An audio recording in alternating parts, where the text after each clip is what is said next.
esperança se renova. Vejo o sol brilhando lindo na montanha. A passarada canta alegre lá na mata.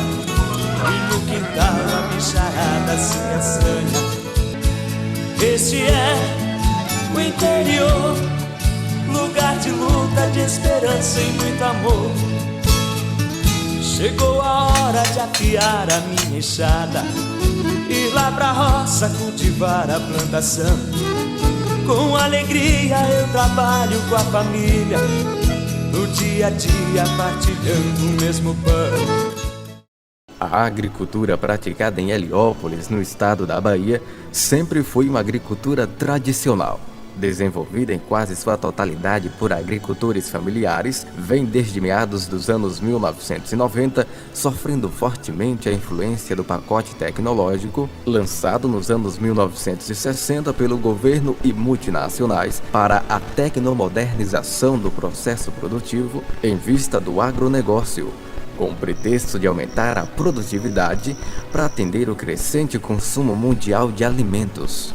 Nesse mesmo período, agricultores da região de Barreira do Tubarão, no município de Heliópolis, rejeitando a ideia do agronegócio, começam a dar passos na direção de uma outra via, a via da produção agroecológica. Desde então, fazem a transição da agricultura tradicional deixada por seus pais e avós para esta nova concepção moderna da relação homem-natureza no processo produtivo.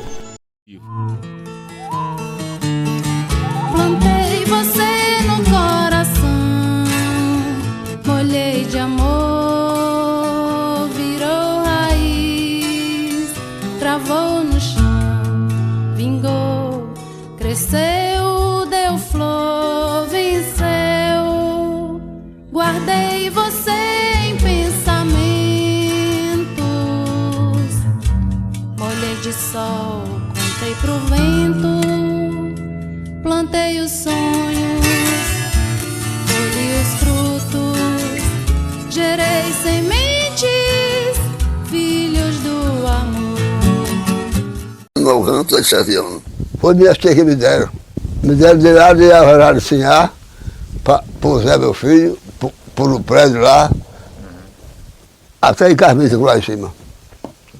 Essa passa aqui. Quando eu casei, comprei mais terra. Ensinei umas 200 e tanto. Terra bruta mesmo. Bicho, tinha que madrugar, tinha tudo. Tamanduá, tatu, tatuí, peba, chimba, cutia, viado. Tinha jiboia também, um monte de jiboia. Por aqui tudo aqui é que tinha. Mas o povo era muito macabro.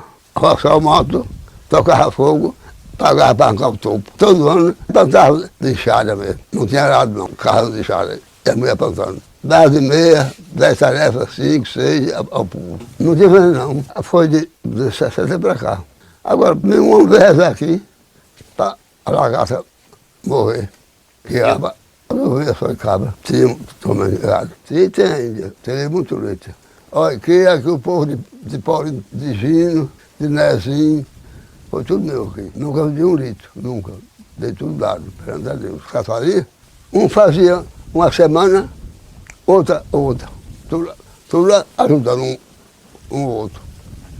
Todo mundo aqui. Todo mundo. Era gente demais.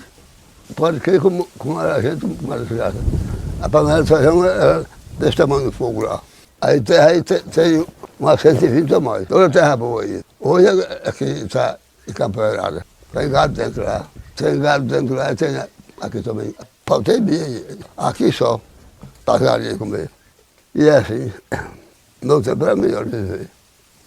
Porque tudo barato em tudo. Tudo é barato. No ano de 70, comprei aqui as terras. As terras eram um terreno solto, sem cerca, sem roça, sem nada. Agora não era coberto de madeira fechado porque o povo queimava. Era fechado de macambira. No tempo do verão, terra de seca, o povo tocava fogo.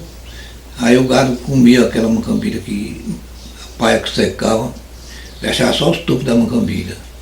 Eu vi porque os terrenos lá para nós não tínhamos a trabalhar e vim, comprei aqui e vim ver se dava certo aí. Aí comecei a derrubar, não podia derrubar muito. Derrubava quase todo ano um pouco. Né? Até que derrubei, era 25 tarefas, derrubei todas, né?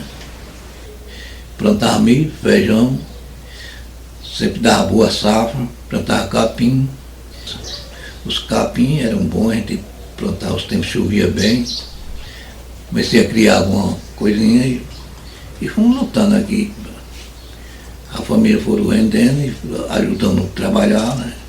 Era só a gente mesmo, com os vizinhos, era meia légua.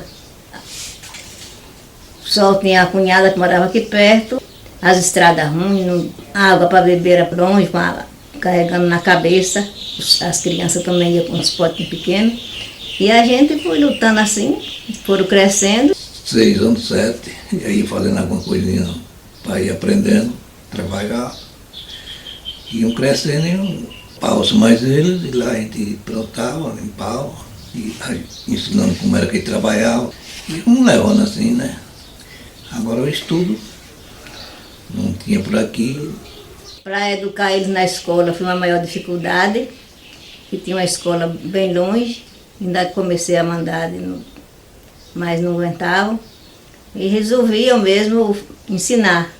De 82 até 92 eu fui professora e catequista. Então, durante esse tempo, todas as crianças e jovens que eu ensinei a leitura e também a catequese, foi para mais de 100 crianças.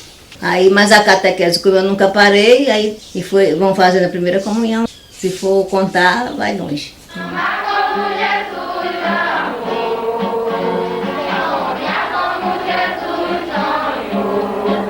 Diante dessa realidade de vida e de agricultura vivenciada por nossos pais e nós, nos deparamos com o crescimento da família cada dia mais e, por outro lado, as terras poucas e cada vez mais cansadas. Então, tínhamos duas alternativas: continuar explorando a terra com produtos químicos, agrotóxicos, maquinário pesado, sementes controladas pelo pacote tecnológico do agronegócio e nos tornarmos cada vez mais dependentes do mercado, ou optar pelo caminho da agroecologia, diversificando a produção de forma integrada e, mesmo produzindo uma quantidade maior de produtos, manter uma relação com a terra e com a natureza, de modo a mantê-la sempre fértil, produtiva e equilibrada, para atender a esta demanda crescente de consumo de alimentos na família e futuramente para o mercado. A primeira destas atividades foi a apicultura no ano de 1996 e com ela uma série de outras atividades e relações vieram juntas, como a criação da Associação Com Futuro, que foi de grande importância para a integração das pessoas da comunidade, oferecer formação e acesso a investimentos e estruturas. No início, o que a gente cultivava aqui era a questão da plantação de milho, feijão, mandioca, ou seja, a gente desmatava para plantar e até com o trabalho com alguns amigos, vendo participações em associações, vi essa questão da agroecologia, achei interessante, e aí veio a apicultura, que é um trabalho que se depara com essa questão da agroecologia, de preservar. Eu senti que seria uma coisa que ia melhorar a minha renda, né, meu trabalho com minha família, a gente não ia mais desmatar. Não deixei a questão de plantar milho, feijão e a mandioca com outra visão. A apicultura traz vários benefícios para a gente, né? É um trabalho que não ocupa 100% do seu tempo, então você pode dividir o trabalho de apicultura com outra atividade. Para a nossa região é a que melhor se encaixa para a questão do pequeno agricultor, porque você não precisa de ter uma quantidade grande de terra ou até arrendar de outras pessoas essa área para criar. Eu tenho uma pequena propriedade, comecei a criar abelha, comecei também a área que está desmatada a replantar. E aí você não pode pensar só também de replantar só nativa e também você plantar frutíferas. No meu caso, plantei uma parte da minha área com cajueiro. Eu vou ter a flor para as abelhas, vou ter o caju, castanha, o bagaço como ração animal. De qualquer maneira, você sempre vai melhorar a sua condição, porque você consegue aproveitar tudo. Aqui no meu terreno, na minha propriedade, o foco mesmo é o cajueiro. O cajueiro ele traz muito benefício, traz trabalho para a família, para os filhos, para os netos. Quando passa todo o trabalho do inverno, aí chega o cajueiro, é o tempo que as coisas estão mais escassas. Aí o cajueiro traz a castanha, aí já é uma renda. A gente também assa ela, serve como alimento. O caju para fazer suco, fazer doce, que a gente faz doce também de caju.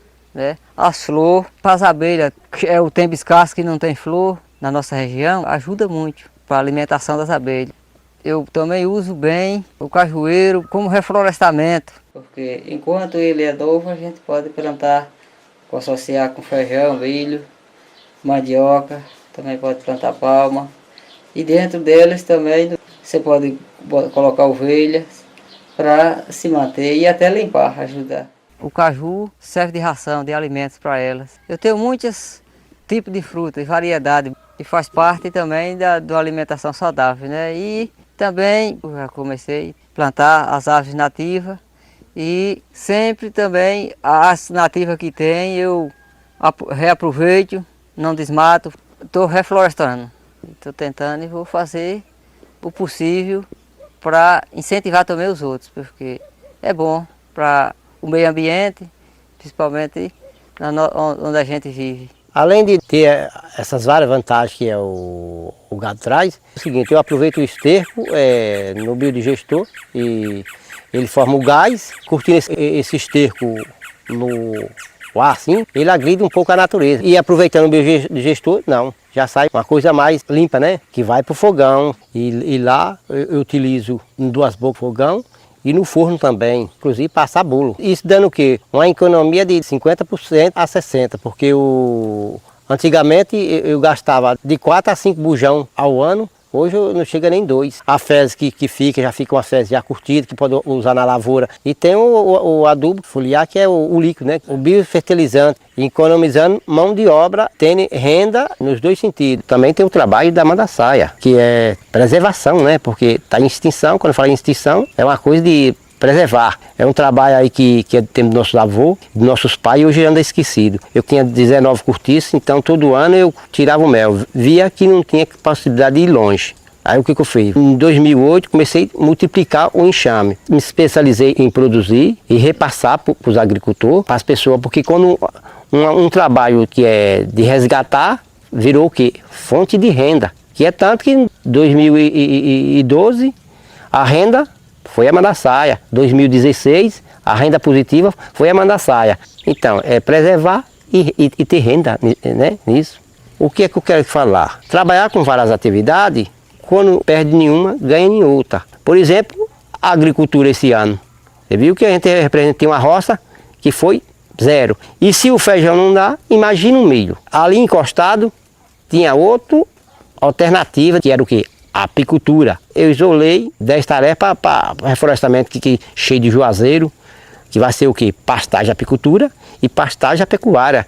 Tem um trabalho novo que vai ter vários pensamentos para me pensar no futuro, que é o trabalho da barragem. Tem mais 6 tarefas, que essas daí são plantadas ave nativa da região, que a água já vem da barragem. Que 60% da minha propriedade é cerca viva. Você vê que na minha casa tem camaleão, jogar um milho no terreiro para galinha, ver um, preá, 2 que vem comer.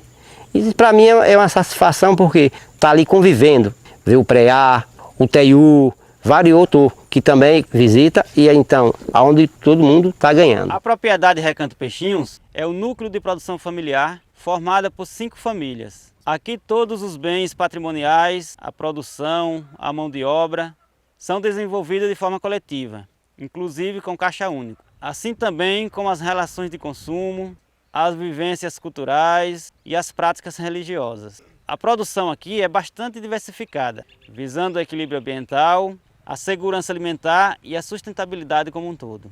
Começando pelo recatingamento, que é a tentativa de trazer à terra a sua vegetação natural e com ela recompor o ecossistema da caatinga, desde bichos, pássaros, insetos, entre outros. Por falar em inseto, a gente cria a abelha nativa, a mandaçaia, e a ape. Elas ajudam a recompor o ecossistema e contribuem, entre outras coisas, com a polinização. A mandaçaia para preservar a espécie e a apis gera a principal renda, com a produção de mel, pólen e própolis. A prática da apicultura gera uma relação de proteção à natureza, principalmente a vegetação nativa, que além de preservar, no nosso caso, estamos replantando, principalmente as que floram no verão, para alimentar as próprias abelhas. Reforçando o recatingamento, temos o plantio de frutíferas, que gera arborização e produz alimento para toda a cadeia do ecossistema local, inseto, pássaro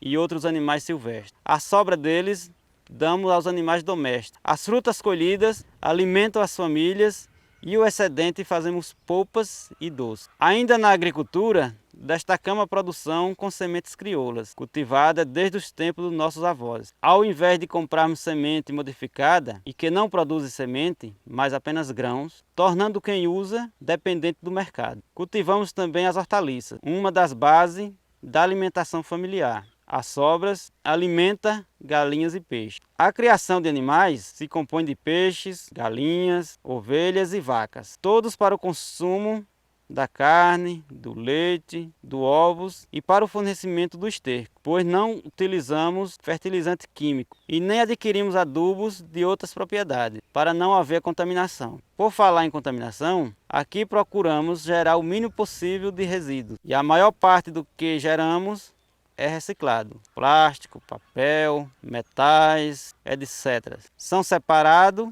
e vendidos nos sucateiros. O óleo de cozinha usado e a gordura dos animais abatidos, fabricamos sabão para o uso das famílias. E também misturamos com parafina e cera de abelha para impermeabilizar as colmeias. E não usamos mais a tinta como fazíamos antes. Estou aqui para falar um pouco sobre a experiência dos agricultores familiares da região de Barreira do Tubarão, em Heliópolis. Pessoal, para nós que estivemos visitando aquela experiência com um grupo de estudantes da pós-graduação em inovação social, com ênfase em agroecologia, aquela experiência foi marcante. É marcante porque aquele grupo de agricultores, eles conseguiram se organizar do ponto de vista da busca da transição agroecológica, de tal forma que eles conseguem fazer a divisão do trabalho, eles conseguem fazer a manutenção e o resgate dos aspectos culturais da sua região, eles conseguem buscar o empoderamento econômico, eles conseguem buscar o empoderamento político, eles conseguem estabelecer relações sociais que vão além das relações de mercado. Então eles conseguem se organizar para além do sistema produtivo e para além do sistema econômico e por conta disso aquela é uma experiência diferenciada. É diferenciada e que serve de referência para a Bahia, para o Brasil e para o mundo. Eu tive a oportunidade de conhecer e fiquei boquiaberta com o tamanho da organização e como eles caminham no processo de transição agroecológica. Para nós do Distrito Federal Baiano, aqueles agricultores como parceiros, é fundamental do ponto de vista da construção do conhecimento da agroecologia. Eu enxergo a experiência rica em organização, em convivência familiar, em equilíbrio ambiental, em respeito ao meio ambiente, em respeito às pessoas. É uma experiência incrível, interessante, que por si só fortalece a transição agroecológica nessa nossa região. Então eles servem como um exemplo para as famílias que estão próximas ali e também servem para todos os municípios vizinhos. Inclusive muitas pessoas, muitos grupos vão lá visitar tentando enxergar ali uma oportunidade para se encorajar e recomeçar a construir aquilo que foi destruído por tanto tempo. Mas isso aí é um pingo d'água, mas é a partir dos pingos que se forma o oceano. E a gente precisa dar força a essas pessoas que com tanta garra conseguem fazer agroecologia nessa região, nesse estado, nesse país e no mundo. Uma experiência riquíssima, uma das experiências mais ricas, assim, mais impressionantes que eu tive em intercâmbios, porque eu acredito que também por não esperar naquela situação, eu achava que ia visitar mais uma experiência em agroecologia pontual, né, vamos dizer assim. Todas as experiências são ricas nesse sentido, mas ali para mim foi fundamental porque ela trouxe para mim fortemente essa dimensão social da agroecologia, né, esse olhar mais específico, esse cuidado com processos internos, o lugar do sentimento, o lugar do amor mesmo no fazer agroecológico, né, do respeito ao outro, ao tempo do outro, às condições do outro, né, a essa perspectiva mesmo de uma outra sociedade que a agroecologia traz muito forte. Né. Então a agroecologia é pensada hoje, após muitos anos de experiência, ela vem a fomentar uma necessidade de um convívio diferente, um convívio mais humano entre a sociedade, entre o meio ambiente E há uma procura muito grande hoje de pesquisadores, de pessoas que querem um meio diferente. E aí existem várias formas, testadas e praticadas hoje, na verdade. Mas a agroecologia, ela tende a valorizar tanto o cuidado com tudo que cerca em relação à natureza, as plantas, o que comemos. Não podemos praticar agroecologia sem também a gente não ser um ser diferente. Não digo um ser só espiritual, mas também um ser espiritual em relação com a natureza, sem conflitos, mas em uma plena harmonia. Nossa preocupação é que tem alguns pequenos produtores da nossa região, que era tradicional, que hoje, em vez de procurar uma maneira de ser agroecológico, estão indo também para a agricultura do pacote econômico que vem inserido aí todas essas maléficas, né? Então a gente tem o prazer de fazer essa divulgação, de mostrar, de ensinar, de ir em vários espaços para dizer que a agroecologia é a salvação. Então é um apelo muito grande que a gente precisa tomar consciência disso e botar o pé no chão, e a gente tem uma grande missão pela frente. Plantei você no coração, molhei de amor, virou raiz, cravou no chão. Plantei você no coração, molhei de amor, virou raiz, cravou no chão. Vingou, cresceu, deu flor, venceu. Guardei você em pensamentos, molhei de sol, contei pro vento. Plantei os sonhos, colhi os frutos.